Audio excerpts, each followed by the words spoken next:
मोदी का चेहरा और लालू का डर अब नहीं चलेगा। बांकीपुर उपचुनाव जीतने के बाद बोले प्रशांत किशोर। बांकीपुर उपचुनाव जीतने के बाद जनसुराज के संस्थापक प्रशांत किशोर ने कहा कि यह जीत अहंकार के खिलाफ जनता का वोट है। उन्होंने दावा किया कि इस चुनाव में लोगों ने जाति के ऊपर उठकर मतदान किया। प्रशांत किशोर ने मुख्यमंत्री सम्राट चौधरी के नेतृत्व पर भी सवाल उठाते हुए कहा कि जनता ने उनके चेहरे को स्वीकार नहीं किया। साथ ही उन्होंने बीजेपी पर हमला बोलते हुए कहा कि अब मोदी का चेहरा और लालू का डर नहीं चलेगा। उनके मुताबिक इस बार मतदाताओं ने पारंपरिक राजनीति से हटकर जनसुराज को मौका दिया है।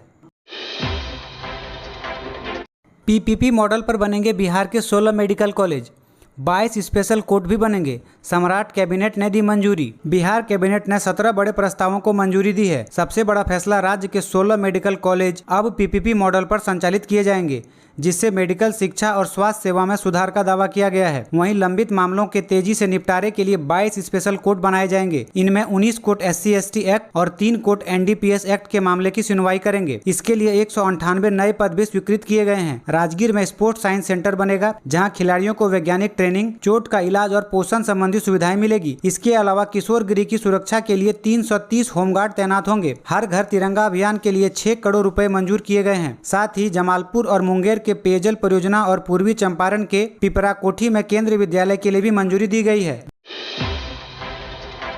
Bihar weather update. बिहार के 8 जिलों में भारी बारिश और बिजली गिरने की चेतावनी। 3 डिग्री तक गिरेगा पारा। बिहार में मानसून एक बार फिर सक्रिय हो गया है। मौसम विभाग के मुताबिक अरवल, औरंगाबाद, भोजपुर, पूर्वी चंपारण, गया, जहानाबाद, किशनगंज और पश्चिमी चंपारण में भारी बारिश के साथ वज्रपात का खतरा है। राज्य के कई इलाकों में 30 से 40 किलोमीटर प्रति घंटे की रफ्तार से तेज हवाएं भी चल सकती है। मौसम वैज्ञानिकों का कहना है कि अगले 3 दिनों में अधिकतम तापमान 2 से 3 डिग्री सेल्सियस तक गिर सकता है, जिससे लोगों को गर्मी से राहत मिलेगी। अगर आप इन जिलों में रहते हैं तो खराब मौसम के दौरान घर से बाहर निकलने से बचें और बिजली चमकने पर खुले मैदान या पेड़ों के नीचे बिल्कुल न जाएं।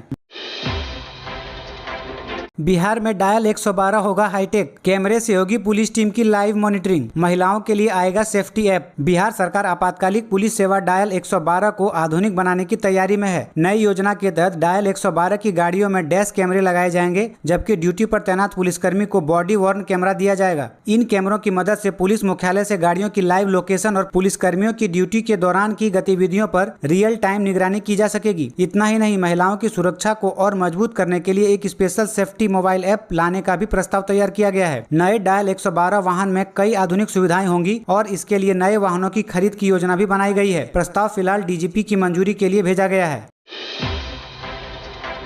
मात्र 1 रुपए लेते थे सैलरी, राष्ट्र के लिए समर्पित था जीवन। बिहार के पूर्व राज्यपाल DY पाटिल के निधन पर शोक। महाराष्ट्र के कोल्हापुर में बिहार के पूर्व राज्यपाल और प्रसिद्ध शिक्षाविद डॉक्टर DY पाटिल का निधन हो गया है। उन्होंने 22 मार्च 2013 से 26 नवंबर 2014 तक बिहार के राज्यपाल के रूप में सेवा दी। अपने कार्यकाल में उन्होंने उच्च शिक्षा में सुधार को प्राथमिकता दी और संवैधानिक जिम्मेदारियों का पूरी ईमानदारी से निर्वहन किया। सबसे खास बात यह रही कि राज्यपाल रहते हुए उन्होंने TA DA तक नहीं लिया और वेतन के रूप में सिर्फ 1 रुपया प्रतिमाह स्वीकार किया। उन्होंने पश्चिम बंगाल के राज्यपाल का अतिरिक्त प्रभार भी संभाला था। डॉक्टर DY पाटिल के सम्मान में बिहार लोक भवन में शोक सभा आयोजित की जाएगी। शिक्षा, सादगी और जन सेवा के लिए उनका योगदान हमेशा याद रखा जाएगा।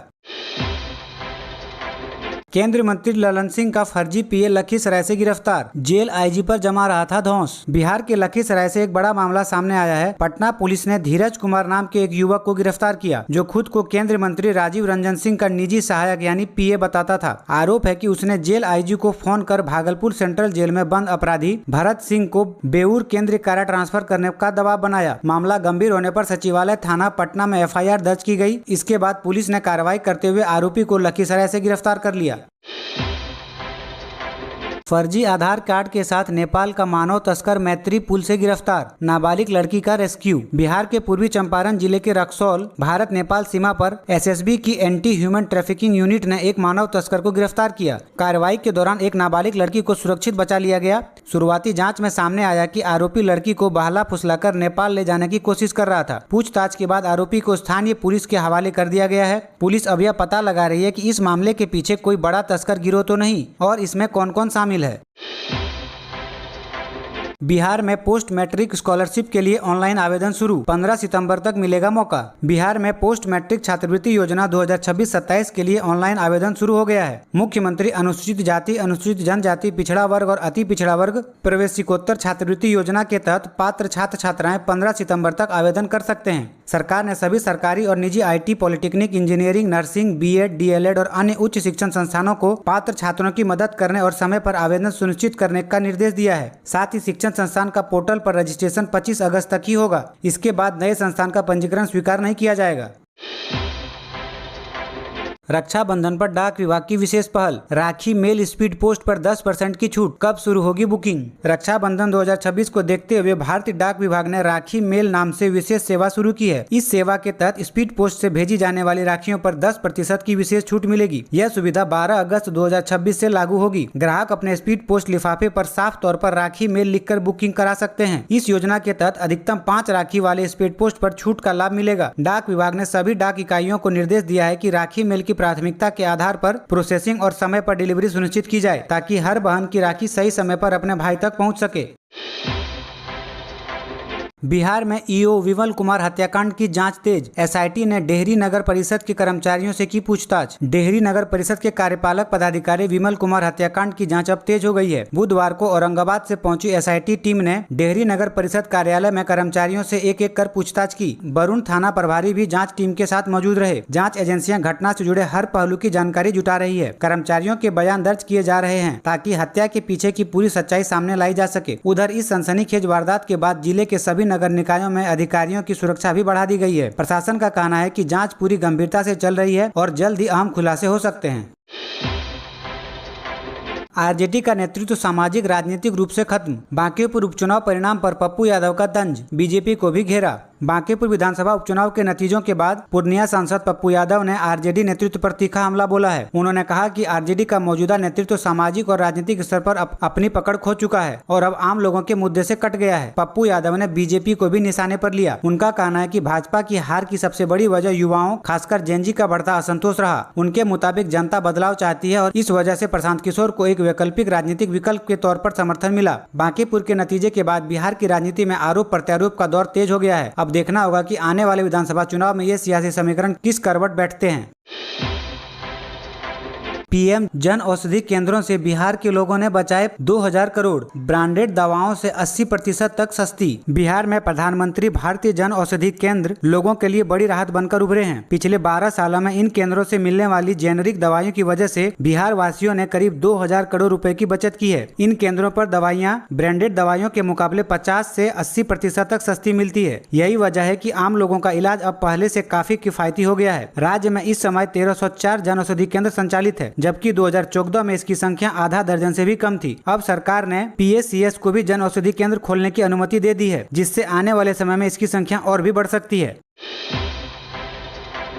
BPSSC SI recruitment, Bihar police में SI की वैकेंसी, 150 पदों के लिए नोटिफिकेशन जारी, अभी अप्लाई करें। बिहार पुलिस अवर सेवा यानी BPSSC ने सब इंस्पेक्टर के 150 पदों पर भर्ती का नोटिफिकेशन जारी कर दिया है। ऑनलाइन आवेदन पहले से शुरू है और आखिरी तारीख 9 अगस्त 2026 है। आवेदन के लिए उम्मीदवार का किसी मान्यता प्राप्त विश्वविद्यालय से ग्रेजुएट होना जरूरी है। उम्र सीमा की बात करें तो पुरुषों के लिए अधिकतम 37 वर्ष और महिलाओं के लिए 40 वर्ष तय की गई है। आरक्षित वर्ग को नियमानुसार छूट मिलेगी। चयन प्रक्रिया में प्री परीक्षा, मेंस, फिजिकल टेस्ट, मेडिकल और डॉक्यूमेंट वेरिफिकेशन शामिल होंगे। चयनित उम्मीदवारों को लेवल 6 पे स्केल के तहत वेतन मिलेगा।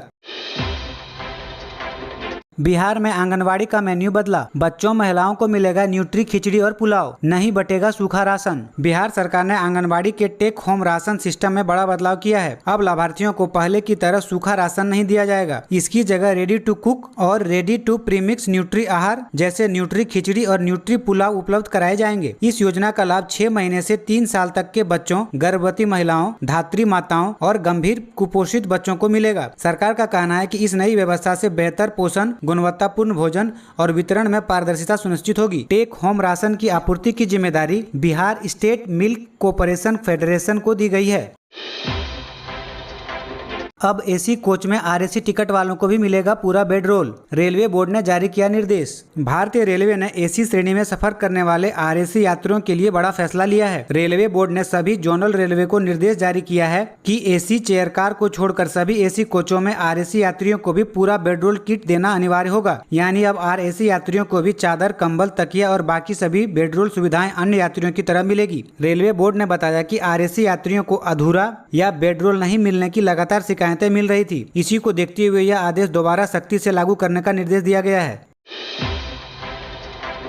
परिसीमन और महिला आरक्षण बिल पर रिजिजू ने कांग्रेस से मांगा समर्थन। संसद के मानसून सत्र में जारी गतिरोध के बीच संसदीय कार्य मंत्री किरण रिजिजू ने लोकसभा में विपक्ष के नेता राहुल गांधी से मुलाकात की। सरकार ने परिसीमन बिल और महिला आरक्षण से जुड़े संशोधन विधेयक पर कांग्रेस का समर्थन मांगा, लेकिन सूत्रों के मुताबिक राहुल गांधी ने इस अनुरोध को स्वीकार नहीं किया। उन्होंने कहा कि पहले राम मंदिर चंदा चोरी के आरोपों पर संसद में चर्चा कराई जाए, तभी आगे सहयोग पर बात होगी। यानी सरकार और विपक्ष के बीच टकराव फिलहाल खत्म होता नहीं दिख रहा है। अब सबकी नजर इस बात पर है कि क्या संसद का गतिरोध टूटेगा या अहम विधेयक फिर अटक जाएंगे।